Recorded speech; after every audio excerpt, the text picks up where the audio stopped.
Sa iba pang balita, kinumpirma ng Pangulo Aquino ang pagkakaiba ng dalawang listahan ng umano'y sangkot sa pork barrel scam mula sa itinuturong mastermind na si Janet Lim Napoles. Sa listahan na kanyang natanggap, marami aniya ang kaalyado at marami rin ang hindi. Giit ng punong ehekutibo na hindi niya kakausapin si Napoles ukol dito at sa halip ang mga kinauukulan ang dapat sumuri. Narito ang ulat ni Rocky Ignacio. Kinumpirma ni Pangulo Aquino ang pagkakaiba ng una at ikalawang listahan mula kay Janet Lim Napoles ang itinuturong mastermind sa pork barrel scam. Ayon sa Pangulo, una nang may nagpadala sa kanya ng umano'y listahan ni Napoles na naglalaman ng mga pangalan na umano'y nakinabang sa anomalya. Sa panayam ng media sa Myanmar, sinabi ng Pangulo na natransmit sa kanyang listahan at ibinigay niya kay Justice Secretary Laila De Lima.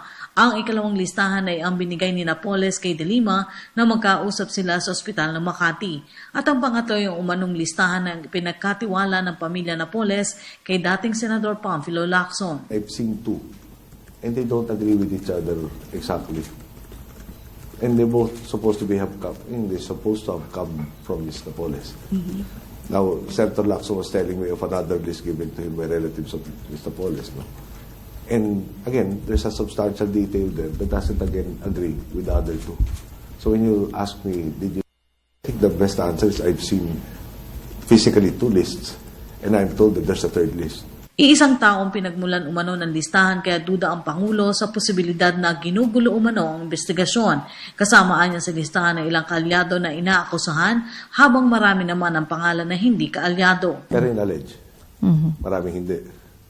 Pero alam nyo kasi parang pag sinabi ko may discrepancy, yung number nagpa-fluctuate eh. Yung unang list na pinadala sa akin, X number, sabihin natin. Yung next list na nakita ko, -3. Tapos yung binabanggit sa akin, parang +4. O di ba? Parang, hindi ba meron ganong phrase na marami? Ano ba talaga, ate?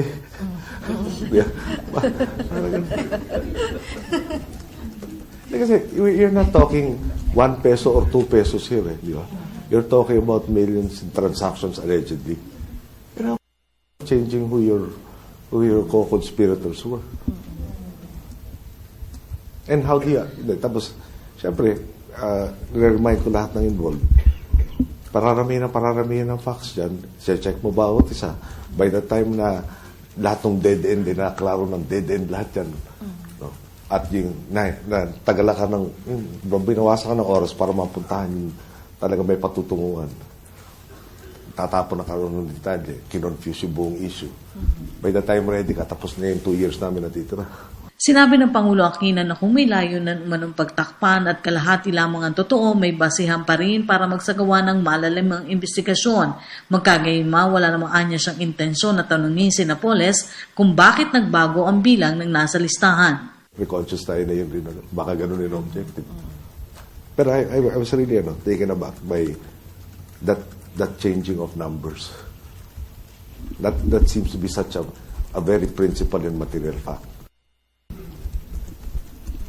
Ngayon, baka naman follow up doon, will I ask her why she changed? And I don't want to talk to her. No, she can talk to the people who will be in a position to evaluate her evidence. And that means primarily lawyers. Para sa Telebisyon ng Bayan, Rocky Ignacio.